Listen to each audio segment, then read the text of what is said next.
આ અમે છે ને અમે ગમે ત્યાં જઈને અમારે તમારી પાસે કાંઈ જોતું નથી. તમારે સાંભળો સાંભળો ન સાંભળો કે આમાં આટલા વ્યાજ જાવ આપણે શું ફેર પડ્યો, કાંઈ ફરક ન પડે. પણ અમને એવો પાવર થાય કે અમારા જે અમને આવા 50 જણા 100 જણા અમને સાંભળે છે. અમારી કઈ એવી હસ્તી હતી કે અમે બોલીને તમે સાંભળો. પણ સત્ય છે ને હોનું હોય હોનું જ હોય બાપુ. હોનાના ટુકડા ગમે એટલા થાય એની કિંમત ન ઘટે, ગેરંટી આપણી. પણ હવે કાંઠલે લેવા નીકળ્યા હોય હોનું ખરીદે, માથાકૂટી થઈ છે. એટલે સવારામ કે છે કે ગગન મંડળમાં ચડીને ગોય આ તમારું મારું ગગન આ સાંડલા શું કામ કરે લ્યો, વહામ કરત ન હાલે. સાંડલા આ કરવાનું કર્યું, આ ગાલે કરે તો હાલે. સાંડલા તો આખા શરીરમાં ગમ્યા ન હાલે. અહીંયા જ સબસ્ટેશન છે બાપુ, અહીંયા જ નક્કી થાય તમને.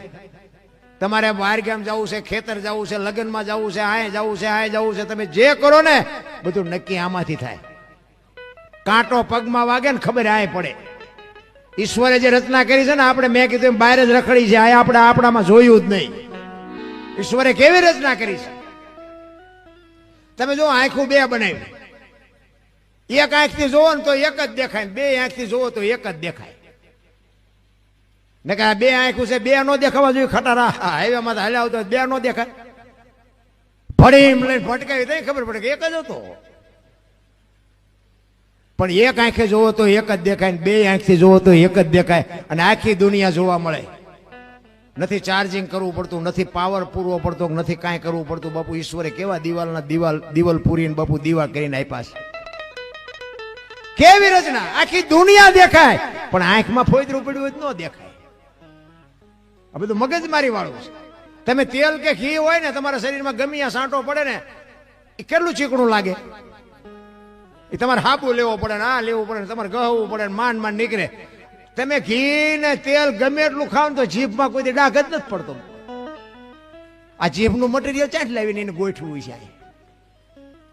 નકર આ ડાઘ પડે તો જીભમાં આપણે તેલ ઘી ગમે ખાતા હોય તો જીભમાં ડાઘ ન પડવા જોઈએ, ચીકણી મટે જ નહીં. અને મારી પાસે ધોવું કેમ?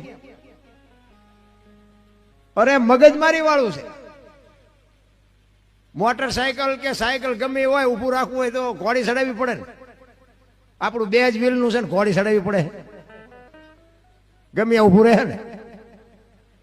આપણું મોટરસાયકલ કે સાયકલ હોય ને પાથરું આમ મૂકી દેજો, લેજો ઊભું રહે. અને આપણું ગમે ઊભું રાખે ને. ઘોડીની વ્યવસ્થા કરી હોત તો પડખે નડત કેવી. ઈશ્વરે આપણી માથે કૃપા કરી છે. બરાબર. બીજી વાત એ કહું કે